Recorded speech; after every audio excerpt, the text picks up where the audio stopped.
Bonjour à tous, bienvenue à cette conférence des Mardis de la Science, en direct de Bourges, on peut dire.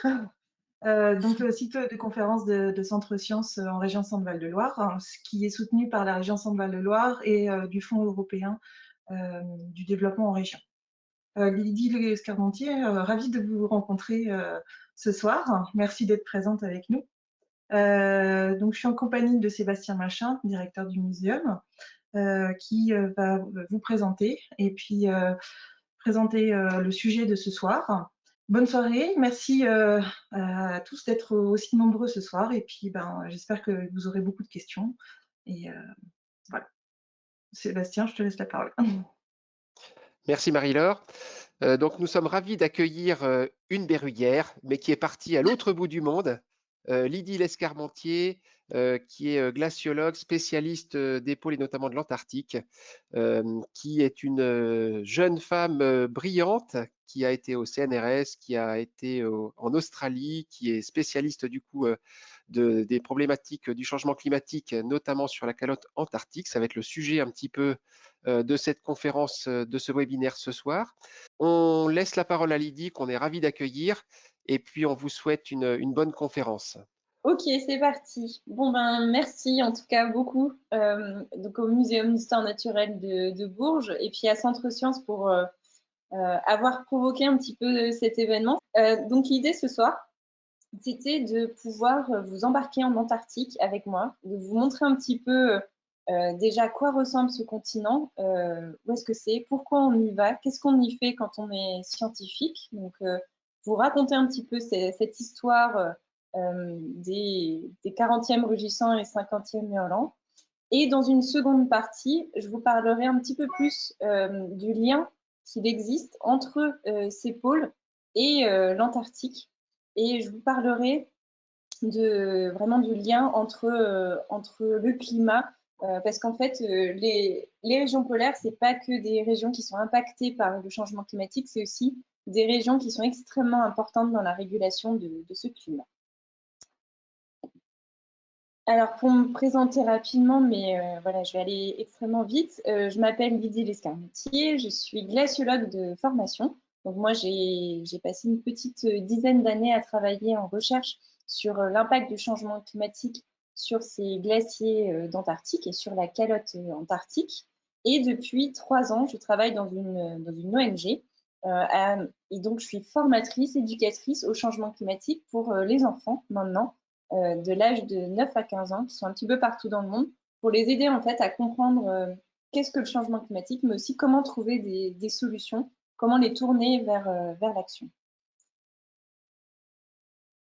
Alors c'est parti pour le voyage. Donc l'idée c'est vraiment de vous emmener avec moi en Antarctique, mais avant d'y aller, je voulais replacer un petit peu quelques informations et notamment quelle est la différence entre l'Arctique à gauche et l'Antarctique à droite.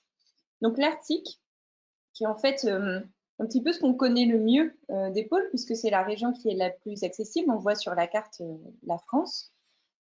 Donc c'est la région qui est située tout autour du pôle Nord et qui se distribue avec un océan, l'océan Arctique, qui est recouvert de banquise une grande partie de l'année, et tout autour un ensemble de continents, avec notamment la calotte du Groenland qu'on retrouve ici, un ensemble de glaciers.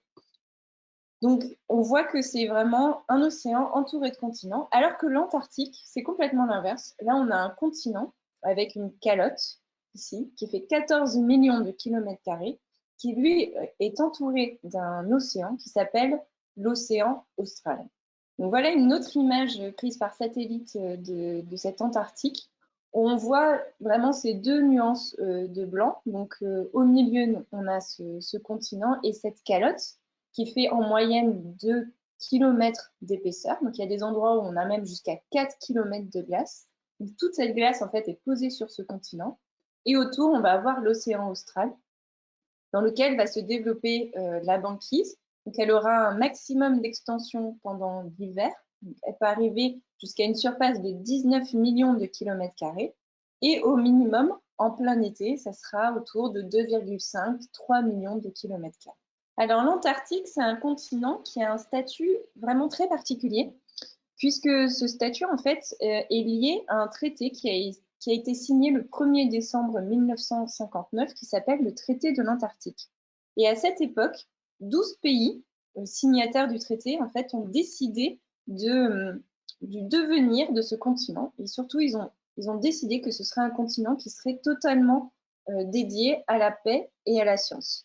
Donc, il y a un ensemble de pays aujourd'hui dans le monde qui ont signé ce traité, qui ont installé des stations scientifiques pour pouvoir l'étudier, pour pouvoir voir son évolution. Donc, les thèmes d'études sont très différents. Il y a de la géologie, de la météorologie, de la glaciologie, bien sûr. Il y a des biologistes aussi qui vont étudier l'évolution des manchots, par exemple, ou des phoques.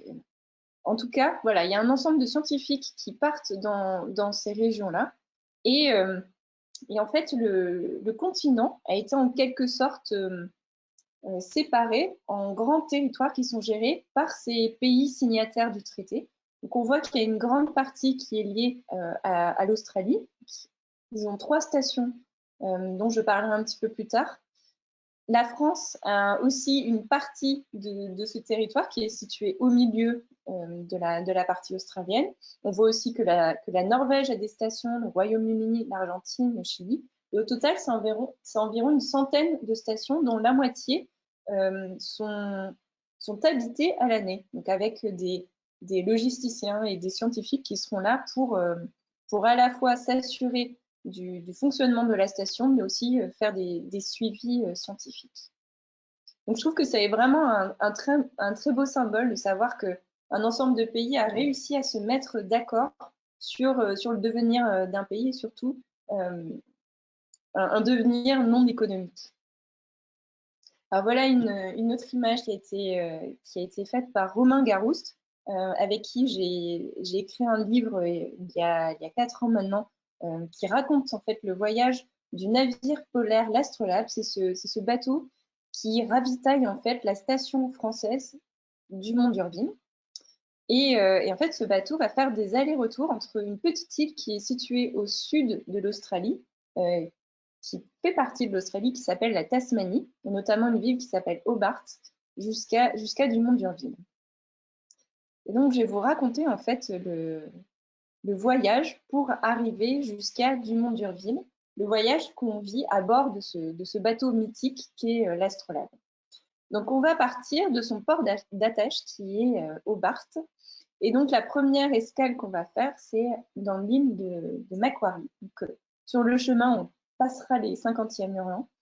Et une fois qu'on aura ravitaillé en fait cette île de Macquarie, qui en fait compte une station scientifique australienne, donc on leur apporte régulièrement soit du personnel, du courrier ou des vivres, on continuera le voyage à travers la banquise, puisque à chaque fois que moi j'ai embarqué sur l'Astrolabe, c'était une période de l'année qui est plutôt tôt dans la saison d'été. Donc c'est vraiment le printemps et on voit qu'à ce moment-là, il y a encore énormément de banquise. Elle n'a pas encore fondu. Donc on va passer dans cette banquise et ensuite on arrivera jusqu'à la base du Mont d'Urville. Donc on part d'Hobart et l'idée c'est d'aller à Dumont d'Urville. Alors j'ai oublié de spécifier qu'en fait la France n'avait pas qu'une seule station en Antarctique. En fait, elle s'occupe de 2 stations, Dumont d'Urville et Concordia, qui est située un petit peu plus dans les terres, qui est gérée à la fois par les Français et les Italiens. Et donc Concordia, il faut imaginer que c'est des moyennes de température à l'année qui sont à environ moins 60 degrés. Il y a des records de température de moins 80 degrés en plein milieu de l'hiver.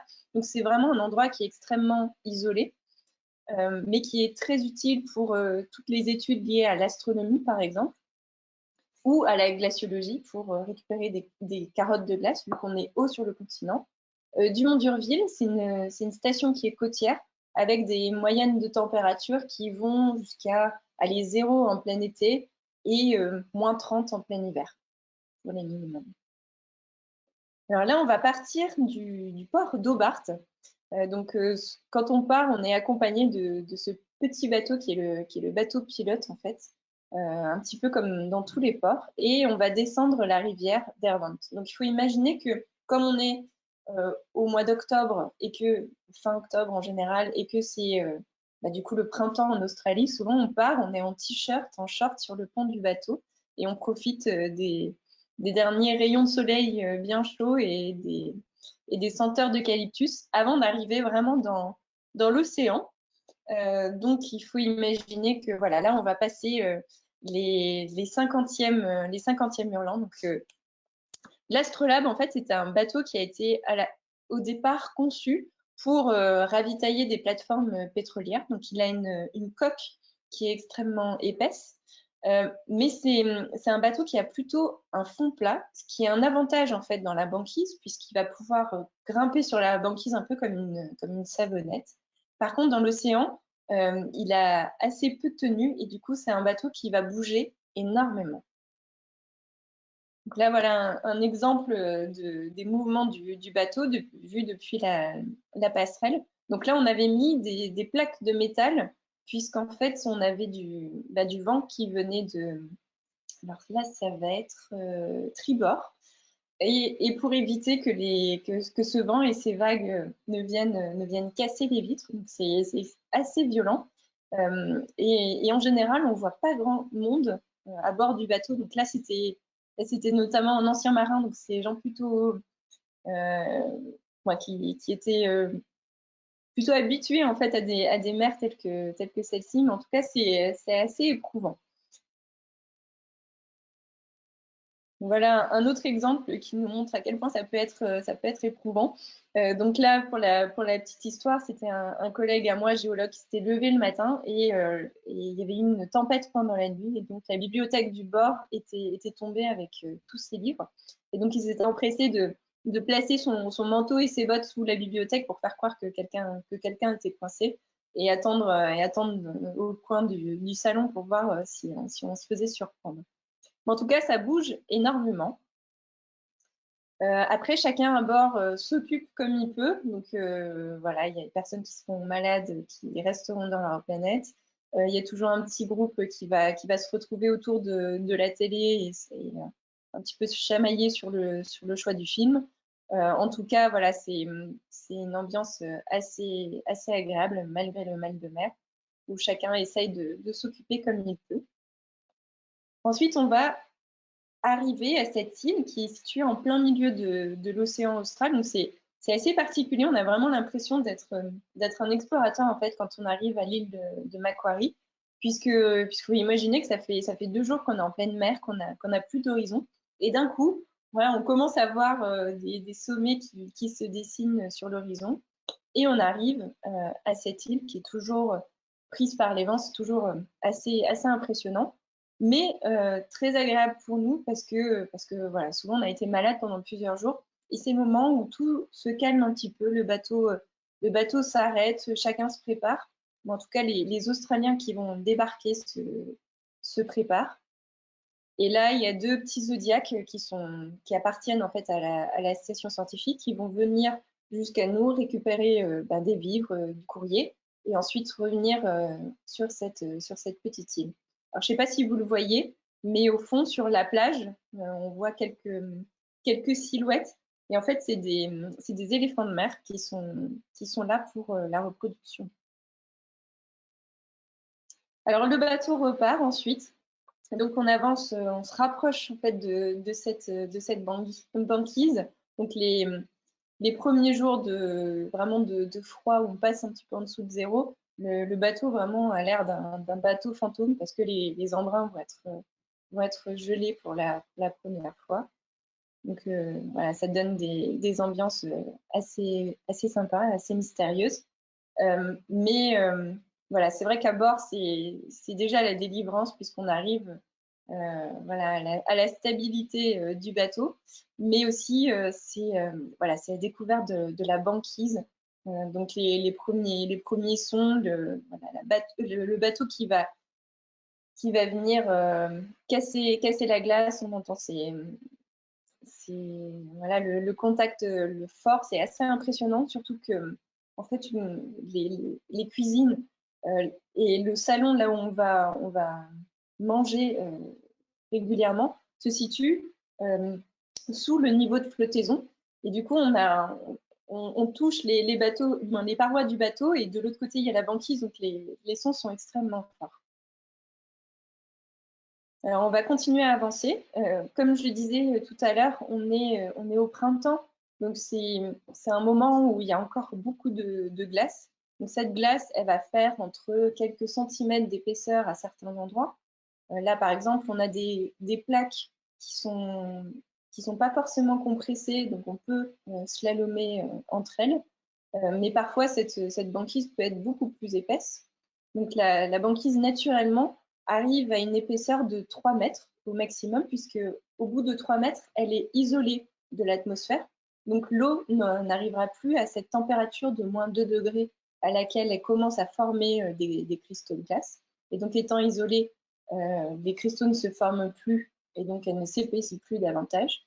Mais on peut parfois avoir de la banquise un petit peu plus épaisse si on a par exemple 2 plaques qui sont poussées par le vent ou par les courants qui remontent l'une sur l'autre. Donc le bateau continue à avancer. Alors je l'ai dit tout à l'heure, c'est vrai que l'Astrolabe, c'est un bateau qui a un fond plat. Donc il va faire des allers-retours dans cette glace. Donc on le voit très bien ici, on voit le chemin qui a été tracé par l'Astrolabe. Donc le bateau s'élance sur la glace, appuie sur cette glace, donc elles seront sous son poids, et recule et avance comme ça au fur et à mesure du temps. Il faut imaginer aussi que sur le bateau, pour avancer dans cette glace, on a quelques images satellites, mais en fait, la banquise, c'est un milieu qui est extrêmement rugueux et qui change énormément en fonction des vents. Et donc, entre la carte satellite qui, des fois, date de la veille ou de l'avant-veille et le moment où on arrive dans la zone avec le bateau, on peut avoir des types de banquises extrêmement différents. Et donc, c'est toujours très compliqué pour le capitaine du bateau de naviguer parce que finalement, il ne sait pas trop où il va. Et donc, parfois, on se retrouve dans des zones de banquise qui sont trop épaisses.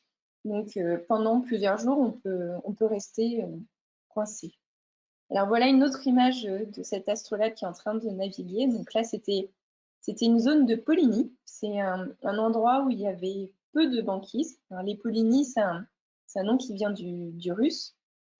Et qui décrit vraiment des zones d'eau libre au milieu de la banquise. Cette eau libre, c'est une conséquence parfois de courants chauds qui vont remonter et qui vont fondre la banquise. Ça peut être aussi une conséquence de vents qui viennent pousser, chasser la banquise au large. Et à notre droite, on observe un iceberg. C'est un iceberg tabulaire qui est issu du coup de la calotte antarctique. Et cet iceberg, on a navigué le long de ses flancs pendant quasiment une journée. Donc c'est pour vous deviner un petit peu les dimensions en fait de ces icebergs d'Antarctique.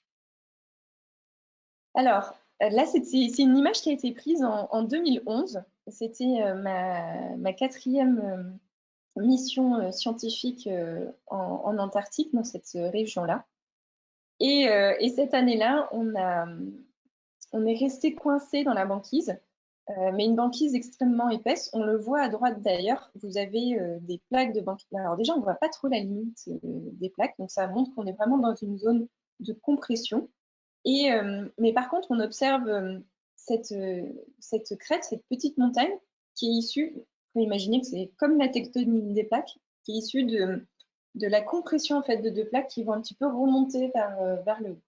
Et ces crêtes de compression, elles ont aussi un nom inuit qui s'appelle les hummocks. Et en fait, ça nous donne un indice sur l'endroit où on est. Et cette banquise, en fait, c'était vraiment compressé autour de l'Astrolabe. Et à cet endroit-là, on est resté coincé pendant 56 jours sans pouvoir sortir parce que la banquise était trop épaisse. Voilà une autre image donc de 2011 qui montre, vous voyez, à gauche de l'image sur le bord de l'Astrolabe, il y a une échelle qui nous permettait en fait de pouvoir descendre sur la banquise et randonner, et nous promener un peu et découvrir cet environnement. Mais c'était quasiment la fin de notre séjour de 56 jours. coincés à bord. Mais ce n'est pas toujours le cas. Quand on arrive vers la calotte antarctique, en fait, on observe une sorte de grand nuage, ce gâteau de glace en quelque sorte. Alors souvent, on se fait doubler aussi par les manchots, puisqu'ils vont plus vite que nous dans la banquise assez souvent. Et comme on est au printemps, c'est aussi la période à laquelle eux reviennent vers les colonies pour se reproduire. Là, vous avez des manchots Adélie qui vont probablement à la colonie de la station du Mont d'Urville, puisque en fait, cette station a été construite sur une colonie de manchots. Voilà une autre image de l'astrolabe, toujours dans les glaces, mais alors cette fois-ci avec un manchot empereur, donc qui est bien plus grand que les manchots Adélie, et qui, lui, se reproduit en plein milieu de l'hiver sur la banquise.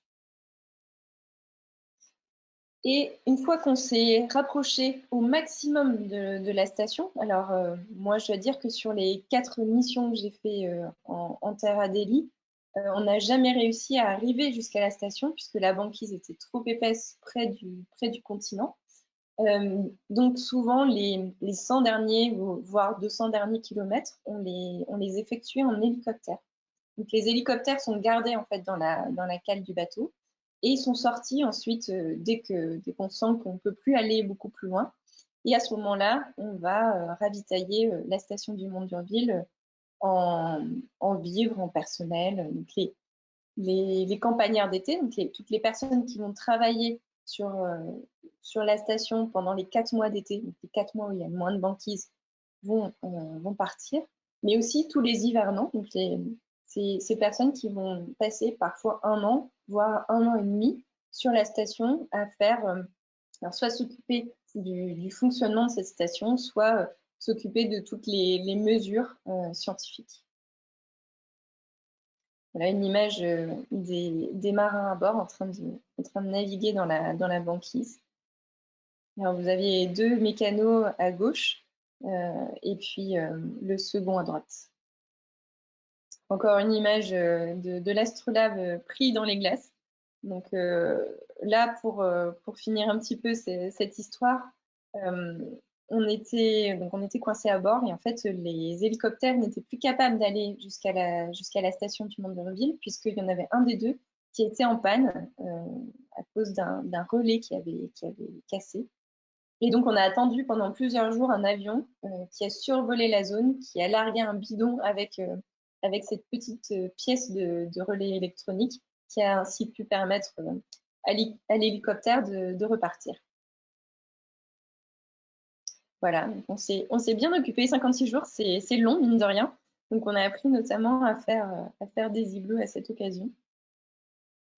Et voilà une vue de l'astrolabe, pour une fois, de haut, depuis l'hélicoptère, qui m'a amené, du coup, moi, jusqu'au glacier que j'étudiais, qui est le glacier Mertz, dont je vais vous parler en deuxième partie. Et enfin, la fameuse station du Mont d'Urville.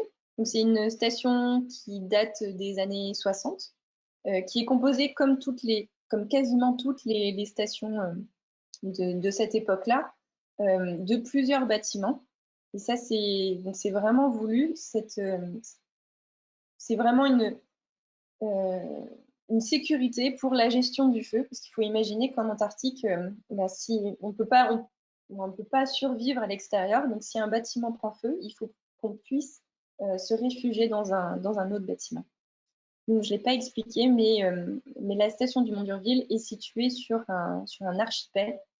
Et là, précisément, c'est l'île des Pétrels. Et l'ensemble de l'archipel s'appelle Point de géologie. Et donc, derrière, on voit un glacier qui s'appelle le glacier de l'Astrolabe. Et encore derrière, l'Antarctique. Donc, une fois, j'ai travaillé pendant 4 ans près de cette station du Mont d'Urville en Terre Adélie. Mais ensuite, j'ai aussi travaillé avec les Australiens. Donc, je vais vous parler rapidement de ce territoire-là. Donc, je l'avais dit tout à l'heure, les Australiens ont 3 stations différentes qui s'appellent Casey, Davis et Mawson, qui sont situées en Antarctique de l'Est. Donc, c'est la région d'Antarctique qui est située au sud de l'Afrique du Sud et au sud de l'Australie. Et c'est l'endroit en fait où on trouve le plus de glace. Et en termes d'impact du changement climatique, c'est aussi un endroit qui pose beaucoup de questions, puisque alors déjà, c'est une grande quantité de glace comparée à l'Antarctique de l'Ouest, mais aussi c'est un endroit où on a beaucoup d'incertitudes en fait sur l'impact du changement climatique, notamment parce qu'on a assez peu de données, puisqu'il y a peu de stations qui sont installées là-bas. On le voit très bien, en fait, c'est l'endroit le plus difficile d'accès de l'Antarctique, contrairement par exemple à la péninsule, qui est beaucoup plus proche de l'Amérique du Sud, ou de l'ouest de l'Antarctique, voilà, où on a à peine quelques jours de mer pour pouvoir y accéder. Donc, c'est un endroit qui nous intéresse tout particulièrement. Donc, pour y accéder, de même, il y a un navire polaire tel que l'Astrolabe qui est un petit peu plus conséquent, qui s'appelle l'Aurora Australis. On peut aussi y aller en avion, ce qui est assez incroyable quand on y pense. Là, c'était un A319, donc c'est le même type d'avion qui rallie Paris à Marseille. Et donc, ces avions peuvent se poser sur la glace à condition que les conditions météorologiques entre la Tasmanie et l'Antarctique soit parfaite. Donc, ça m'est arrivé d'attendre cet avion pendant quasiment une semaine parce qu'il y avait trop de mauvais temps, trop d'incertitudes sur la météo. Il fallait absolument avoir un beau temps sur tout le trajet. Et donc, en 5 heures à peine, on se retrouve, depuis l'Australie, on se retrouve sur le continent antarctique. Donc, voilà une image en fait de ces petits aéroports. Donc, à droite, on a la piste. Et puis, à gauche, vous avez la simple tour de contrôle. Donc, il n'y a pas trop de trafic non plus. Donc, c'est pas très compliqué. Voilà une image de l'Aurora Australis, donc là, qui est en train de ravitailler la station Casey. Et enfin, une autre station, donc là, c'est la station Mawson, sur laquelle j'ai travaillé pendant plusieurs mois. Donc ça, c'était en 2013.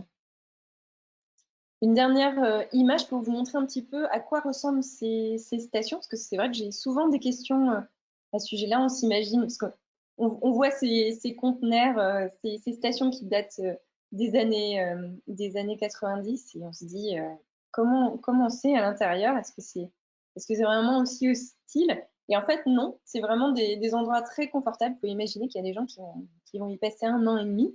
Donc, il faut que ça ressemble un petit peu à une maison. Donc, on a toujours pas mal de distractions, un coin sympa, toujours un bar, une cantine où chacun va partager son repas, des chambres où on dort, alors en général tout seul quand on est en plein hiver, mais à 2, 3, 4 en plein été. C'est des endroits plutôt sympas finalement. Alors voilà une image du continent, donc même de la calotte, du plateau.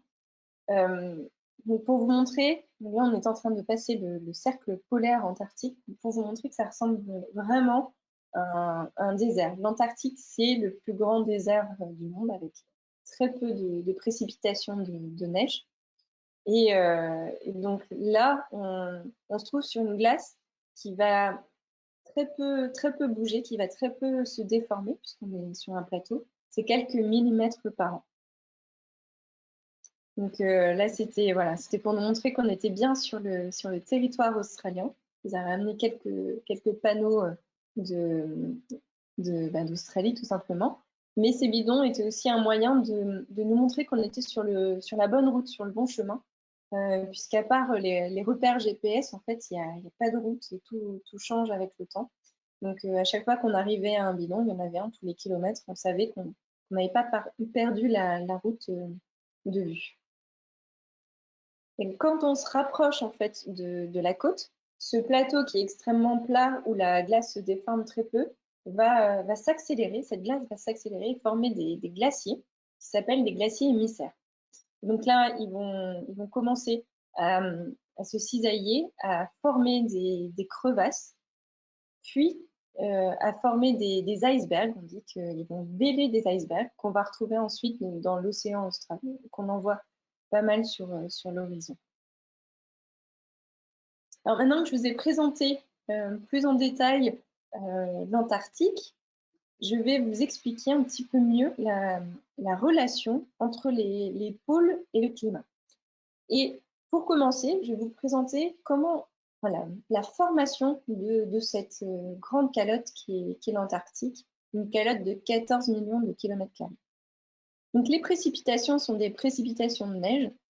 On a eu ces dernières années quelques précipitations d'eau, mais c'est vraiment anecdotique. Et cette neige, en fait, va s'accumuler, va se tasser sous son propre poids, et donc, au cours du temps, elle va expulser l'air qu'elle contient. Et au bout de plusieurs années, elle va former de la glace. Donc, c'est vraiment à partir de la neige, des précipitations de neige, qu'on forme de la glace. Elle va s'accumuler jusqu'à former des épaisseurs de glace jusqu'à 4 km. Et sur les côtés de cette calotte, elle va s'écouler jusqu'à former ce que je vous ai montré tout à l'heure, ces fameux glaciers émissaires qui vont drainer la glace de la calotte et ensuite former des icebergs qui vont flotter dans l'eau. Donc tout ça va aussi avoir un poids sur le continent, le socle rocheux qu'on a juste en dessous. Alors voilà une petite image qui vous montre en fait l'évolution de cette neige, de ce flocon de neige qui va tomber sur cette calotte, qui au cours du temps, au cours des années, va se transformer en glace. Et en fait, ça, c'est extrêmement intéressant pour les glaciologues, et notamment les glaciologues qui étudient le climat, puisque ce flocon, en se transformant en glace, va emprisonner des petites bulles d'air qui vont être en fait des échantillons de l'atmosphère au moment où le flocon est tombé sur cette calotte antarctique. Et ces bulles d'air vont être ensuite analysées par ces climatologues, à la fois en termes de concentration de gaz. Par exemple, on va chercher des concentrations de CO2, de gaz à effet de serre, pour savoir quels étaient les rapports et les comparer à ceux aux concentrations qu'on a aujourd'hui. Mais aussi, on va analyser un atome particulier qui est l'atome d'oxygène et notamment ses isotopes. Les isotopes, c'est un petit peu ce qui va donner le poids à l'atome. Et en fonction de la proportion d'isotopes, on saura quelle était la température au moment où ce fameux flocon est tombé. Donc ça, c'est grâce à ces analyses-là qu'on a réussi à lier en fait les concentrations de gaz à effet de serre et les températures dans les climats passés de la Terre. Aujourd'hui, on a réussi à remonter à des analyses qui vont jusqu'à quasiment 1 million d'années, et au cours de ces 2 prochaines années, des carottes de glace d'1,5 million d'années vont être prélevées. Donc on va en savoir encore plus sur ces climats passés. Alors là, je vous ai mis une autre image, qui est une image qui a été prise sur le glacier Mertz, qui est ce fameux glacier que j'ai étudié en thèse pendant que je travaillais en terre à Delhi. Et donc l'idée pour nous, c'était de suivre l'évolution de ce glacier au cours du temps. Et notamment, s'était intéressé à ce glacier depuis les années à peu près 2000, puisqu'on voyait une fracture en fait qui est en train de se développer à sa surface, et on voulait voir quelles étaient les différentes étapes qui menaient au vélage d'un iceberg. Et ce glacier est vraiment très particulier puisqu'il fait 150 km de long par 35 km de large, et il allait donner un iceberg de 80 km de long par 35 de large. Donc un iceberg monumental. Et on voulait à la fois connaître ces petites étapes, mais aussi on voulait connaître quelles étaient les interactions entre l'océan, puisque c'est un glacier qui flotte sur l'eau en partie, le glacier et la calotte antarctique, pour utiliser toutes ces informations dans la modélisation des climats futurs. Savoir si par exemple le niveau marin augmente ou la température de l'eau augmente, quel est l'impact sur les glaciers émissaires et quel est l'impact en amont sur la calotte antarctique.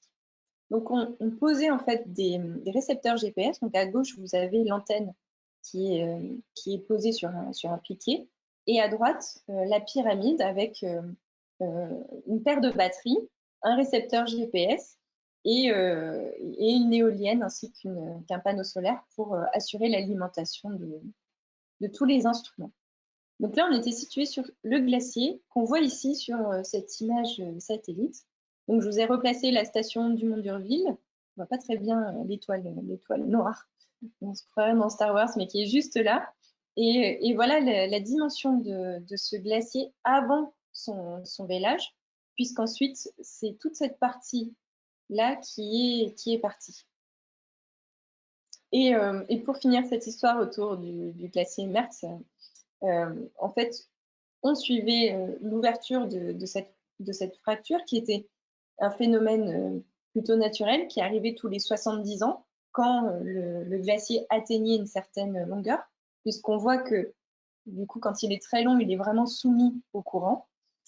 Mais ce qui s'est passé, c'est que cet iceberg, le B9B, là, dont j'ai marqué les limites, qui était installé sur des hauts fonds depuis plus de 20 ans, s'est mis à bouger du jour au lendemain et a tourné et est venu casser en fait la dernière petite partie de glace qui liait l'iceberg du glacier Mertz à son iceberg.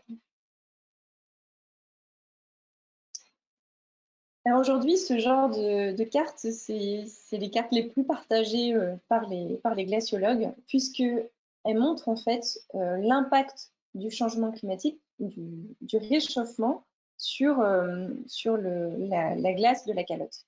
Et donc apparaît ici en rouge et même jusqu'au violet toutes les parties qui fondent, donc qui sont soumises à ce réchauffement, et qui se distribue essentiellement en Antarctique de l'Ouest. Donc, c'est cette partie avec la grande virgule de la péninsule et qui est encadrée par les deux grandes plateformes de glace que sont plateforme de Ross et la plateforme de Rosny en mer de Weddell. Et donc, ces endroits sont extrêmement vulnérables, déjà parce qu'ils sont situés un petit peu plus au nord. On a vu que la péninsule antarctique était proche de l'Amérique du Sud, et aussi parce qu'il y a des intrusions d'eau chaude qui viennent en fait fondre à la fois les plateformes de glace, mais aussi les glaciers qui sont au contact de l'eau, et qui sont particulièrement vulnérables. Il y a aussi un petit peu de fonte près de la plateforme Emery, qui est soumise à peu près au même phénomène. Mais ce qu'on observe aussi, donc ça, j'ai oublié de le préciser, c'est un comparatif entre 2003 et 2019. Et en bleu apparaissent les endroits où, au contraire, on mesure un petit peu plus de masse qu'auparavant. Et c'est essentiellement un petit peu plus de neige. Et ça, c'est un effet qui est très intéressant de noter, qui est plutôt transitoire.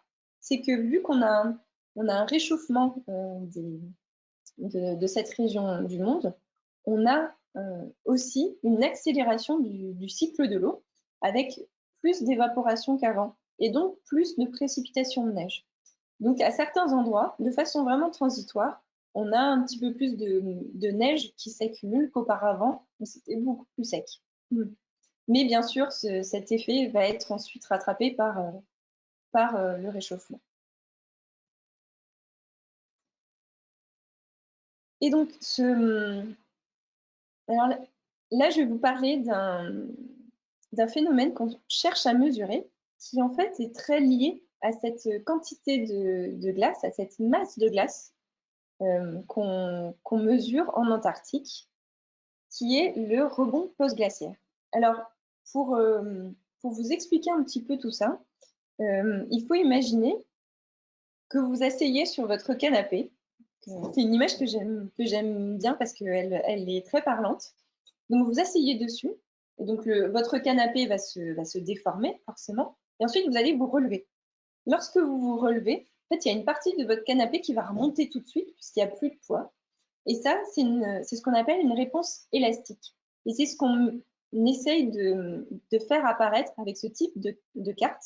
Donc, c'est en fait des fluctuations de glace d'une année sur l'autre. Savoir est-ce qu'en 2018, il y a eu dans cette région plus de neige qui s'accumulait, ou au contraire, est-ce qu'on a eu plus de fonte?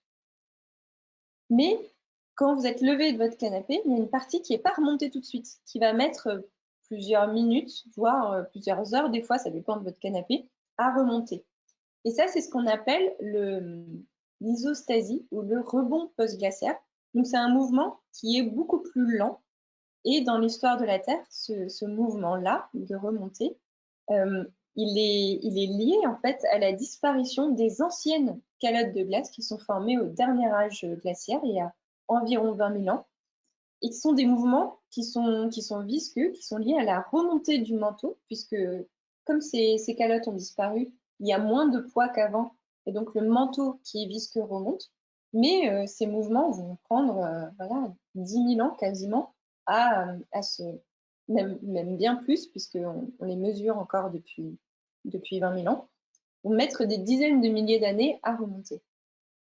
Donc ça a été une partie de mon travail, notamment avec les Australiens, de mesurer à la fois les variations de masse qui sont liées à des variations voilà, de quantité de glace d'une année sur l'autre, donc ce mouvement élastique, mais aussi à mesurer le rebond post-glaciaire qui est issu en fait de la disparition de ces grandes calottes de glace qui étaient visibles dans le monde. Donc, il y en avait qui étaient en Scandinavie, il y en avait une autre très importante qui recouvrait le Canada, et bien sûr l'Antarctique qui a toujours une calotte, était bien plus épais à cette date-là. Voilà un autre exemple en fait d'instruments qu'on avait installés. Donc ces instruments en fait on les installe sur ce qu'on appelle des nunataks. Donc c'est des petites parties de roche qui sont libres de glace. Et donc tout autour en fait vous allez avoir la calotte antarctique. Il faut savoir que ces nunataks sont assez difficiles à trouver. Nous ils nous intéressent particulièrement puisqu'on peut poser des instruments de manière fixe. Mais 98% de l'Antarctique est recouvert de glace, donc ils sont assez précieux. Une autre importance de ces régions polaires, c'est lié en fait à la couleur de la glace. Il faut imaginer, ça c'est le cas à la fois en Arctique ou en Antarctique, qu'on a des surfaces qui sont extrêmement blanches et qui vont du coup renvoyer une grande partie des rayons solaires. Mais à cause de la fonte à la fois de la banquise et de certains glaciers dans le monde, aussi de glaciers en Antarctique, en fait, cette couleur blanche est remplacée par des surfaces plus sombres, que ce soit l'océan, pour l'océan Arctique, ou alors la roche, dans le cas de certains glaciers, des glaciers en montagne, par exemple. Et donc, cette couleur, le changement de couleur et le remplacement par une couleur beaucoup plus foncée fait qu'en fait, l'océan ou la roche vont absorber davantage de la chaleur et donc entraîner une fonte accélérée des masses de glace qu'il y a tout autour. Et c'est pour ça, en fait, qu'aujourd'hui, en Arctique, l'océan, cette région du monde se réchauffe tout particulièrement, donc 2 fois plus que le reste du monde, parce qu'il y a ces boucles de rétroaction qui sont mises en place dues à ce changement de couleur, notamment. Une autre importance des pôles, de manière générale, et de l'Antarctique, bien sûr, c'est leur place dans le fonctionnement des grands courants, et notamment de ce grand tapis roulant qui est représenté ici, que l'on appelle la circulation thermohaline. En fait, cette grande circulation, elle est liée aux différences de densité qui sont liées en fait à de l'eau, qui sont liées à la fois à des différences de température de l'eau, mais aussi des différences de salinité de l'eau. Par exemple, si vous prenez un grand bac d'eau, qui est de l'eau douce du robinet, et que vous versez dans cette eau de l'eau qui est salée, cette eau salée, en fait, elle va plonger au fond, puisqu'elle est bien plus lourde que notre eau douce. De même, si vous versez de l'eau froide dans de l'eau qui est à température ambiante, cette eau froide va plonger, puisqu'elle est plus lourde que de l'eau chaude. Et en fait, l'ensemble de ces mouvements de plongée et de remontée de l'eau sont visibles par ces courants et vont permettre d'homogénéiser un petit peu à la fois la température, mais aussi la salinité des océans. Il faut imaginer qu'une petite goutte d'eau qui sera tombée, par exemple, en Équateur, va mettre 1000 ans à faire le tour de la planète via cette grande circulation. Mais pour créer à la fois de l'eau froide qui va plonger ou de l'eau salée qui va également plonger, qui vont être du coup des moteurs de cette circulation, on a besoin en fait des régions polaires et notamment de ces grandes polynies dont je vous ai parlé tout à l'heure. Donc ces polynies, juste pour repréciser, c'est des zones d'eau libre au milieu de la banquise qui se forment notamment via les vents katabatiques. Et en fait, ces vents vont souffler à la surface de l'eau, ce qui va former des petits cristaux de glace qu'on appelle le phrasime, qui en fait est vraiment l'unité de base de formation de la banquise. Puis, ces petits cristaux vont s'agglomérer, vont être transportés au large, ce qui fait que l'eau qui reste sur place va être très salée, puisque ces cristaux de glace se forment qu'à partir d'eau douce. Donc ce sel va s'accumuler au cours du temps, et au bout d'un moment, quand cette eau va être très chargée en sel, elle va plonger. Et c'est ce qu'on voit ici, en fait, c'est le premier coup de pédale, disons, de ce courant, de ce grand tapis roulant. Cette même eau, en fait, lorsqu'elle va arriver près de l'équateur, elle va se réchauffer et du coup va remonter proche de la surface puisqu'elle va être plus chaude, donc plus légère, et puis aussi parce qu'elle aura perdu une grosse partie de son sel.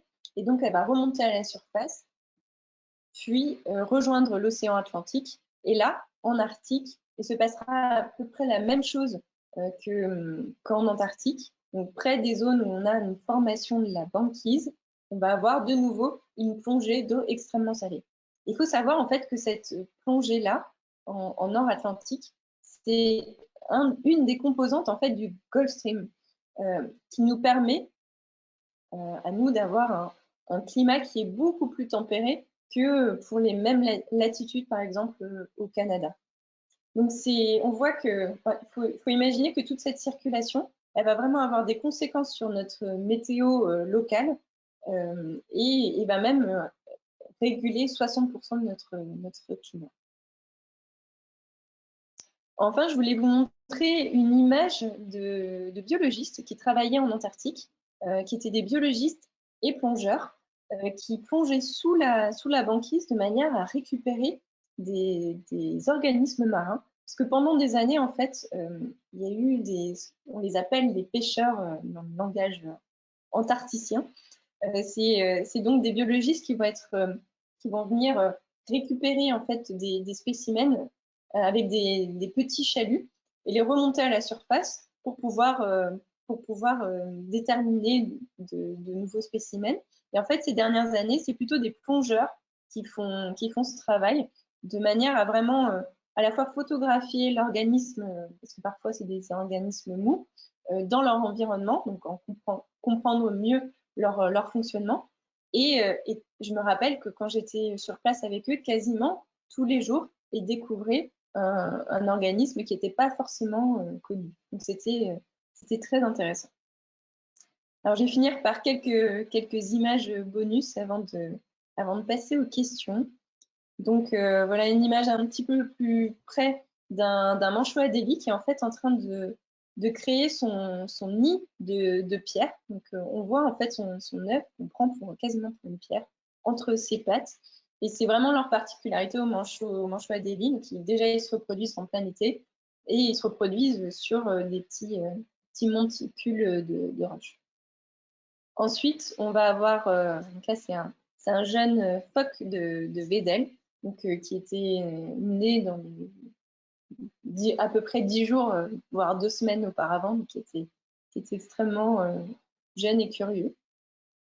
Et qui vit du coup sur, en tout cas les premières semaines sur la banquise. Une image de banquise aussi, où on voit vraiment ces mouvements en fait, vraiment comme de la tectonique des plaques. Et enfin, une image du manchot en proie. Et donc là, c'est la colonie, pour la petite histoire, c'est la colonie qui est située à Dumont-d'Urville et qui était la colonie star dans la marche de l'emploi. Voilà, merci beaucoup. Merci Lydie. Merci beaucoup, c'était passionnant. Oui. C'était passionnant, des paysans. On n'imagine pas quand on est en France le périple que c'est et le temps qu'il faut pour arriver à cet endroit du monde. Il faut être motivé pour aller faire des études et des recherches, mais qui sont très très importantes par rapport aux problématiques planétaires et au changement climatique. Donc, chapeau bas par rapport à tout ça. Est-ce que l'on a des questions? Oui, Cécile? Oui, bonjour et vraiment grand merci pour cette présentation, c'est absolument passionnant. J'ai pas mal de petites questions en fait, mais la première là, que je voulais poser, c'était par rapport à votre explication sur l'effet de la fonte et l'impact sur les différents courants. Est-ce que j'ai bien compris? Est-ce que ça veut dire, est-ce que c'est ça est-ce que l'influence sur le Gulf Stream entraîne un réchauffement de ce courant-là? Et également une Oui. augmentation de la salinité des océans finalement. Est-ce que c'est bien ça? Oui, il y a pas mal de choses qui sont imbriquées. Oui, l'idée, c'était vraiment de vous faire comprendre qu'à la fois la température de l'eau, mais aussi la salinité a une grande importance pour le fonctionnement de ce courant. Et effectivement, si on fait fondre les calottes ou les glaciers, donc, on a un apport supplémentaire d'eau douce, donc on a moins de formation de cette eau très salée. Mais aussi, si on n'a plus de formation de banquise parce qu'il fait trop chaud, on a aussi plus de formation de cette eau salée. Donc, c'était vraiment montrer à quel point euh, tout est équilibré et que si on fait un apport à la fois d'eau soit plus chaude, soit moins salée, ça a des conséquences sur toute cette circulation et sur le Gulf Stream. D'accord. Et donc sur nos climats locaux. Voilà. D'accord. Merci. Alors, la question d'Emeric, qui n'a pas de micro, c'est la glace de l'Antarctique est-elle vouée à disparaître? Alors non, non. Toute la glace de l'Antarctique ne va pas disparaître, et heureusement pour nous, parce qu'en équivalent de hausse du niveau marin, ce serait 60 mètres d'augmentation partout dans le monde. Donc heureusement pas. Par contre, on voit bien qu'il y a des seuils d'augmentation de la température à ne pas dépasser qui auraient pour conséquence vraiment des déstabilisations en fait de toutes ces masses de glace. Parce qu'on l'a vu tout à l'heure, il y a vraiment un lien étroit entre l'océan, les plateformes de glace ou les glaciers émissaires et la calotte en amont. Et on voit bien que en fait, ces plateformes et glaciers émissaires, ils font le lien entre les deux. Donc s'ils disparaissent, ils ont tendance à ramener en fait la glace qui est sur la calotte vers les océans. Donc on a des petits systèmes comme ça d'emballement. Et je sais qu'il y a 2 études qui sont sorties ces dernières semaines sur le sujet et qui montrent que pour la calotte du Groenland, ces seuils à ne pas dépasser sont autour de 1,5-2 degrés d'augmentation de la température. Donc là, on a déjà passé 1 degré en 2018, donc on est vraiment proche. Et en Antarctique, c'est des seuils qui sont plutôt autour de 2,5 degrés. On n'est pas très loin non plus. Et c'est vraiment de très grandes quantités de glace qui partiraient très rapidement vers les océans. Donc, même si tout ne va pas disparaître, puisque ça restera quand même des zones où il fera plus froid et on aura un petit maintien de ces températures négatives, il y aura quand même de grosses conséquences à des 2 degrés, c'est l'accord de Paris, donc on sait que c'est pour bientôt. Alors, je vais donner la parole à Laurent qui avait levé la main. Merci, c'est très gentil. Bravo, hein, et merci pour toutes ces explications. J'ai la chance de pouvoir vous écouter de temps en temps sur les radios. Bref, c'est bien de votre livre. Donc, ma question est la suivante. Le fait que les rochers en bas des fronts glaciaires se dénudent de glace, ok, la couleur change, se noircit, donc du coup, il y a un réchauffement qui s'effectue, enfin la réverbération n'est plus la même. Mais est-ce que les rochers, eux, qui deviennent dénudés de glace, de neige, de glace en particulier, se réchauffent en surface et du coup, est-ce que ça contribue également au réchauffement des fronts des glaciers? Oui, tout à fait, oui. Oui, tout est lié. En fait, ça commence même par ça. Et c'est pareil en Arctique, c'est que la roche va absorber beaucoup plus de chaleur puisque du coup elle sera directement en contact avec les rayons lumineux.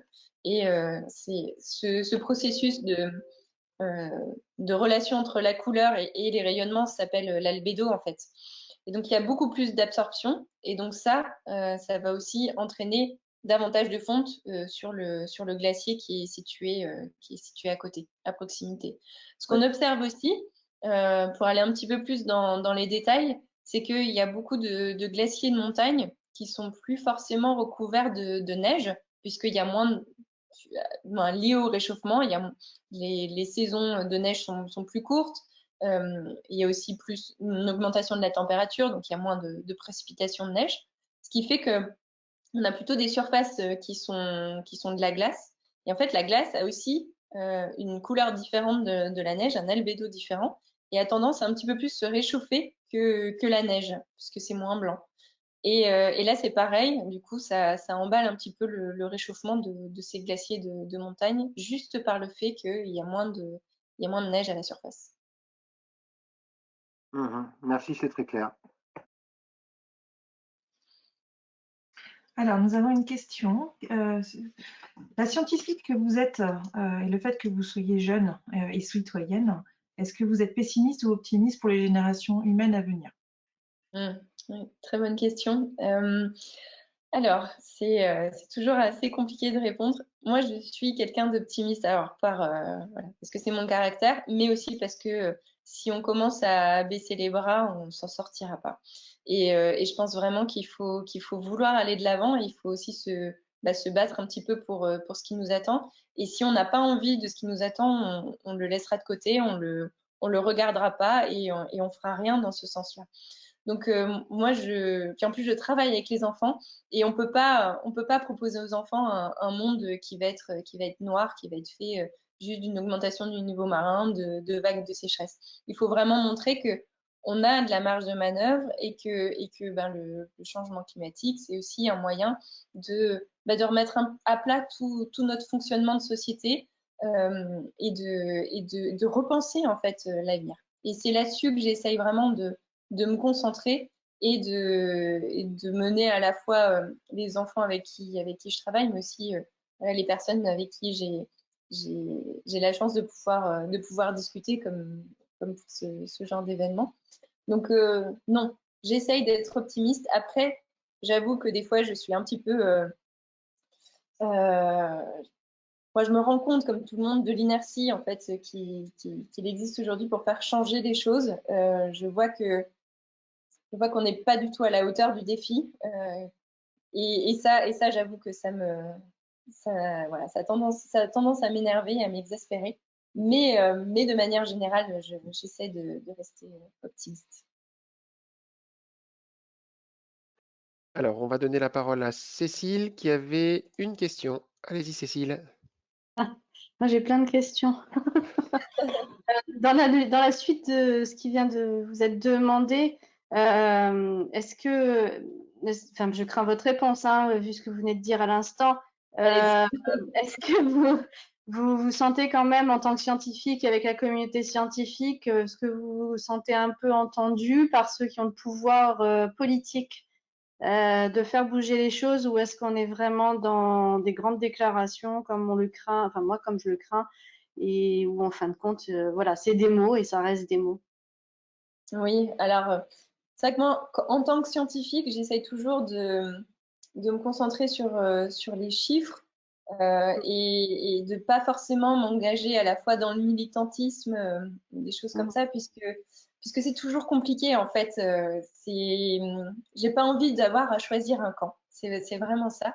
Mais j'ai envie que tout le monde soit au courant en fait. C'est l'idée à la fois de mes interventions, aussi de mon travail, c'est que chacun puisse avoir les cartes en main et choisisse, il soit au courant de ce qui se prépare, mais aussi puisse agir à son échelle.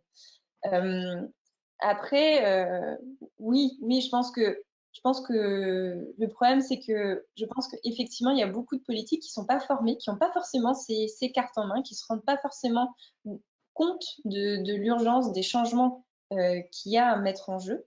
Et puis je pense que voilà, il y a il y a trop de paramètres à leur échelle à prendre en compte pour réussir à mettre tout le monde d'accord. Et je pense que pour moi, le climat, c'est vraiment quelque chose qui doit sortir du domaine politique. Ça doit être quasiment un code moral, en fait.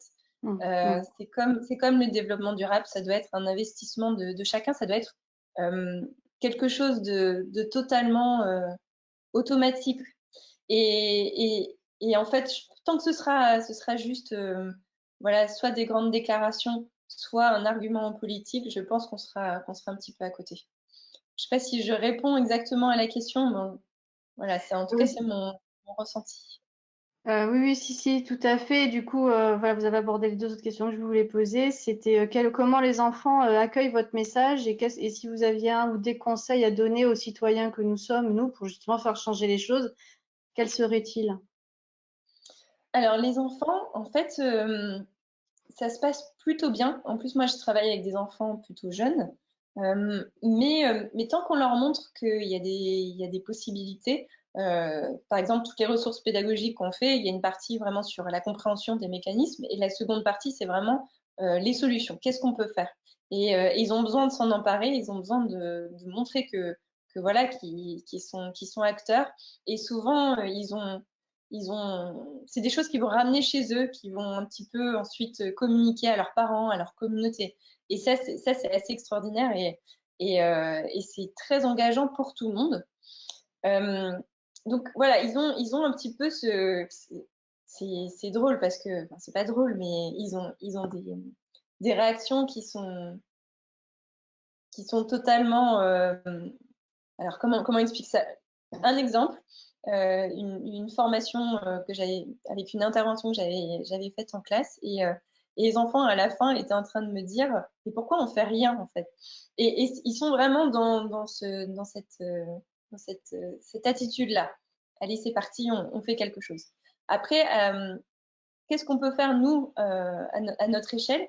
Alors déjà pas mal de choses. Alors je vous invite à regarder un petit peu sur Internet. Il y a pas mal de petits cabinets de consulting qui ont montré que on peut quand même avoir un impact sur nos émissions jusqu'à 30% à l'échelle individuelle. Donc c'est pas rien. Et je pense qu'il faut, moi je crois vraiment à l'engagement de chacun. Je pense que c'est chacun dans nos petits changements de comportement, on va réussir à faire remonter les choses plus haut. Moi, je prends souvent l'exemple du bio, par exemple. Le bio, moi, je me rappelle quand j'étais jeune, ça n'existait pas. Puis après, il y a eu quelques tout petits rayons dans les supermarchés. Et parce que tout le monde l'a réclamé, c'était vraiment un argument. Et ben là, aujourd'hui, on a des propositions. C'est pas toujours parfait, mais il y a il y a des magasins qui sont dédiés à ça. On a repensé la réglementation. Donc, ça montre que puisque nous, on l'a demandé, ça a changé un petit peu plus haut. Donc, je crois à l'associatif, je crois à l'éducation et pour moi, c'est là où on peut vraiment faire changer les choses. Peut-être pas assez rapidement, ça c'est le problème, mais je pense que ça a un impact quand même. Merci beaucoup.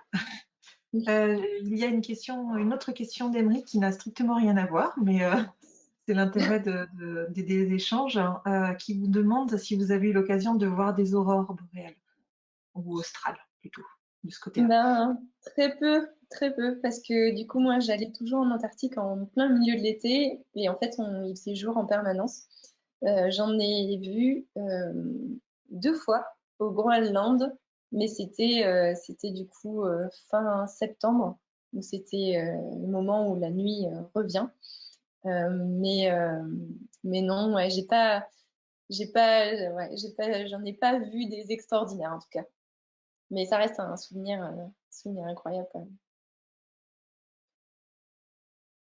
Alors, j'avais une question de mon côté. Du point de vue psychologique, quand vous partez comme ça pendant plusieurs mois dans ces environnements très hostiles, comment vous réagissez? Est-ce que vous êtes préparé? Est-ce qu'il y a un suivi? Et est-ce qu'il y a un suivi à votre retour?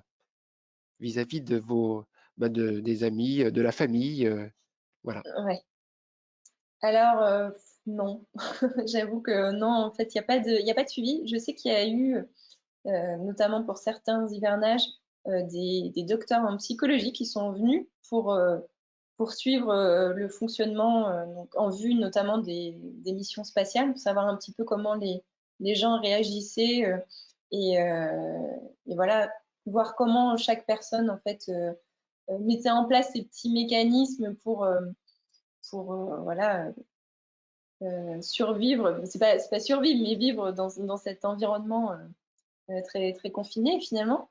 Mais non, non, il n'y a pas de suivi et je pense que c'est une erreur, notamment pour les hivernants qui reviennent après 1 an et demi. Souvent, c'est des jeunes volontaires. C'est souvent leur première expérience déjà loin du cocon familial, mais aussi première expérience professionnelle.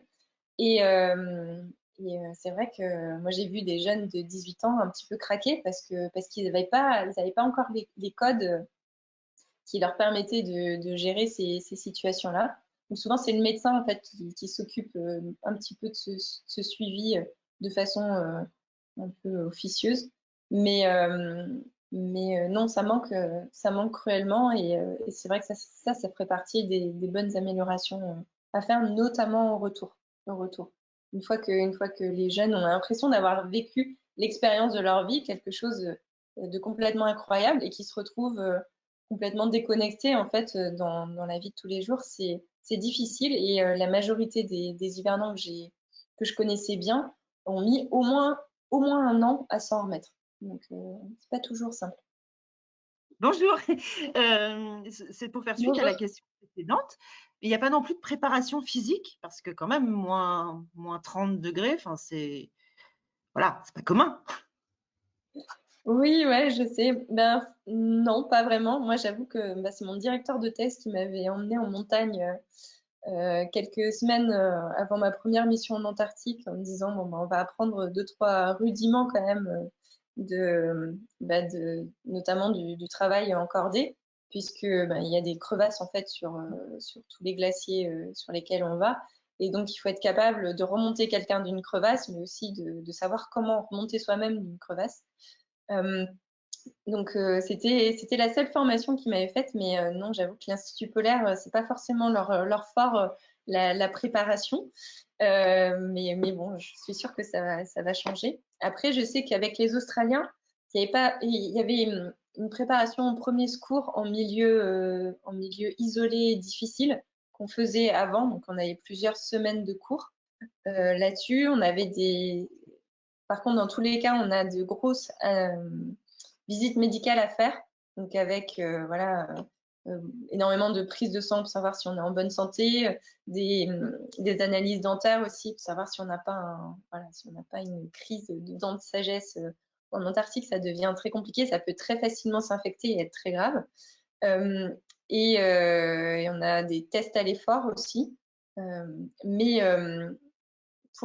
en tout cas pour le travail avec les Australiens, sur place, on avait au moins 3-4 jours de travail dehors. On devait partir assez loin et pouvoir s'orienter, pouvoir utiliser notre sac à dos qui contenait à la fois des réchauds, des kits de survie, pouvoir dormir dehors quand il fait moins 30 degrés. Donc on avait vraiment une formation au terrain. Et ça, absolument tout le monde le faisait. On avait même des artistes à résidence qui étaient dans les stations.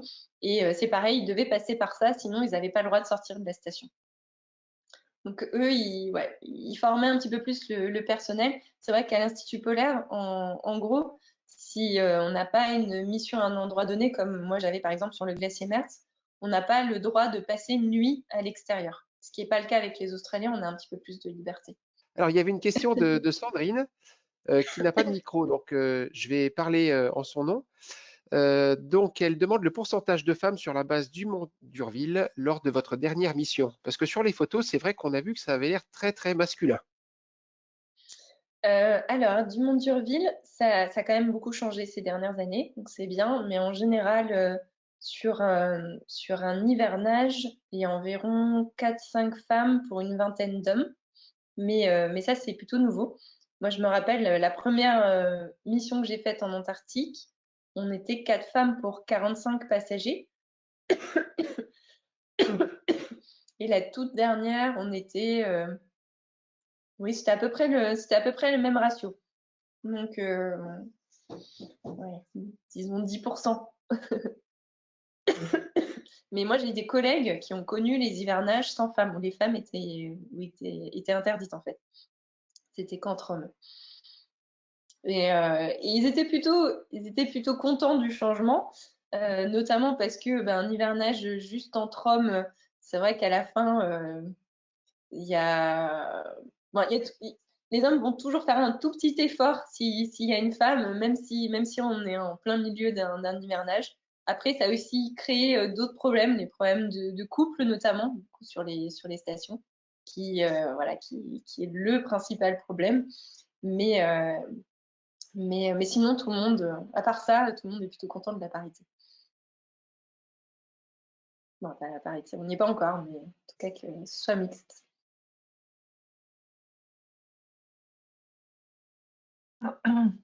J'aimerais bien revenir sur une autre question, sur un autre point que vous avez abordé à peu près à la fin, sur votre étude sur l'âge glaciaire et sur le rebond, comment vous l'avez appelé, le rebond post-glaciaire. Est-ce qu'on est capable de savoir du coup l'épaisseur en fonction de la vitesse de ce rebond? Est-ce qu'il y a des formules mathématiques qui permettent de calculer ça? Oui, tout à fait. Oui, on le sait et c'est les paléoclimatologues notamment qui travaillent là-dessus. J'avais un ancien collègue qui travaillait sur celle du Canada et on savait même quelle était l'évolution en fait de ces calottes au cours du temps. Donc avec des analyses croisées, hein, il y a des analyses aussi de sédiments qui nous permettent d'avoir des informations là-dessus, plus des enregistrements de température qu'on peut aussi récupérer à travers les cernes des arbres, les analyses isotopiques. Il y a plein de choses qui nous permettent vraiment d'avoir des cartes en fait de l'étendue de ces calottes pendant les différents âges glaciaires. D'accord, très bien, merci beaucoup. Merci Lydie pour cette conférence passionnante et puis qui nous donne à réfléchir, on le savait déjà, mais qui nous donne vraiment à réfléchir sur la suite. Quelle sera votre prochaine mission sur l'Antarctique? Ma prochaine mission, peut-être le Groenland en septembre, mais ça dépendra un petit peu des conditions sanitaires, donc voilà, on verra. Croise les doigts. Très bien. Bien, merci à Centre Sciences, merci à vous Lydie, et puis on se retrouve pour une prochaine visioconférence la semaine prochaine, hein, pour ceux qui le souhaitent, mardi prochain 18h30. Nous recevrons Jean-Marc Bonmatin. C'est un chercheur du CNRS d'Orléans, CBM, qui est spécialiste des abeilles. Et donc, il a démontré la dangerosité des pesticides néonicotinoïdes. Et donc, il est vraiment passionnant. Merci beaucoup, Lydie. Merci beaucoup à vous. Passé cette soirée. Merci Sébastien de nous permettre d'avoir des conférenciers toujours aussi intéressants. Je voudrais aussi remercier la Ville de Bourges qui nous permet d'utiliser leur plateforme GoToWebinar qui vraiment permet d'avoir un échange avec le public. Merci à tous de vos questions et d'avoir été aussi nombreux ce soir. Et puis, on se retrouve mardi en espérant que vous serez nombreux. Et puis, Lydie, bonne continuation dans votre carrière. Merci à vous tous. Voilà, on va finir cette session-là. On vous laisse sortir de la salle virtuelle et puis on vous laisse repartir dans une vie normale. Merci Lydie, merci Marie-Laure. Bonne soirée à tous. Bonne soirée à tous. Au revoir. Au revoir.